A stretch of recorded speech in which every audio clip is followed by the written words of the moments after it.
session, we will be learning about shoulder joint, which is also known as glenohumeral joint. ഈ ഒരു topic ഒരു essay ആയിട്ടോ short essay ആയിട്ടോ or even short note ആയിട്ടോ ചോദിക്കാൻ chance ഉള്ള ഒരു ടോപ്പിക്കാണ്. To present an essay, following mnemonic can be used. I, Anne Albin, ran to an FM station. I for introduction, A for articulating surfaces, L for ligaments, B for bursae associated with the joint, R for relations, A for arterial supply, N for nerve supply, F factors that provide stability to the joint, M movements, and finally we have clinical correlation, which is very important but it is not mentioned in the mnemonic. Now let's move on to the topic proper. Introduction. Shoulder joint is formed between the head of the humerus and glenoid cavity of scapula. It is considered to be the most movable and least stable joint. Least stable joint ആയതുകൊണ്ട് തന്നെ it is very common to undergo dislocation. Shoulder joint ഏത് type of joint ആണെന്ന് ചോദിച്ചാൽ we could say that it is a ball and socket type of synovial joint. Now let's move on to the next subtopic, articular surfaces.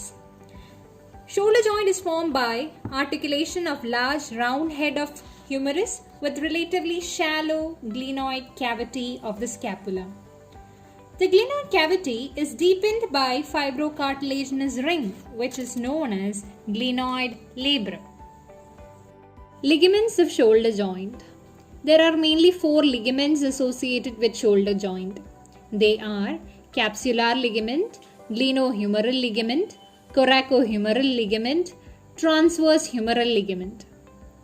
Now let's enumerate few points about capsular ligament. Thin fibrous layer of joint capsule surrounds the glenohumeral joint. Hence, capsular ligament is also known as joint capsule. Now let's talk about the attachments of capsular ligament.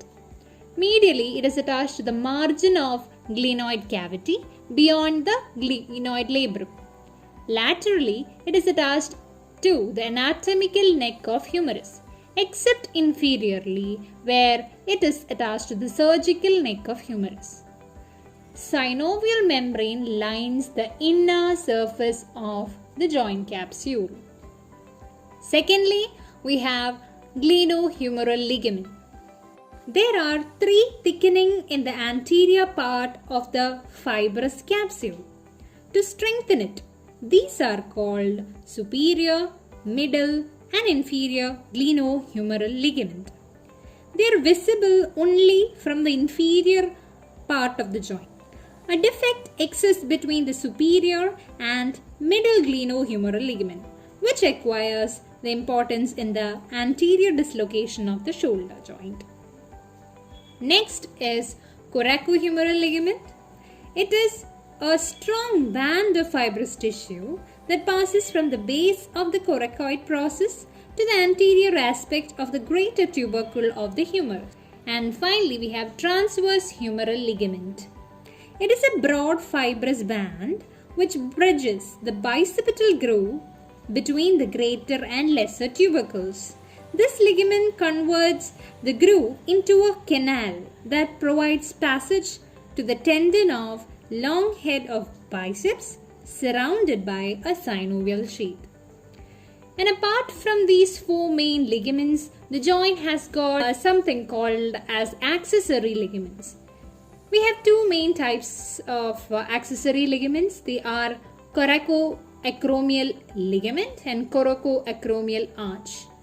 Coracoacromial ligament, it extends between coracoid and acromion process, and it is said to protect the superior aspect of the joint.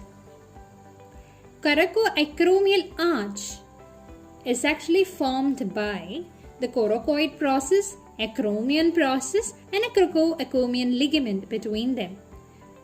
This structure forms a protective arch for the head of humerus above and prevents its superior displacement.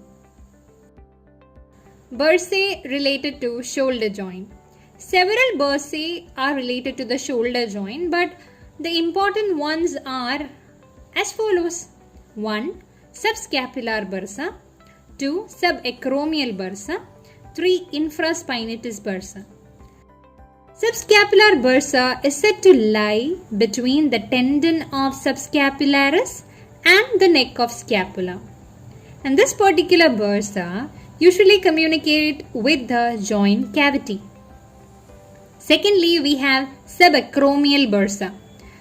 This is said to lie between the coracoacromial ligament and acromion process above and supraspinatus tendon and joint capsule below. This is also known as subdeltoid bursa. Why? Because it continued downwards beneath the deltoid. Hence it is known as subdeltoid bursa. Lastly, we have infraspinatus bursa. It lies between the tendon of infraspinatus and posterolateral aspect of the joint capsule. It may sometimes communicate with the joint cavity.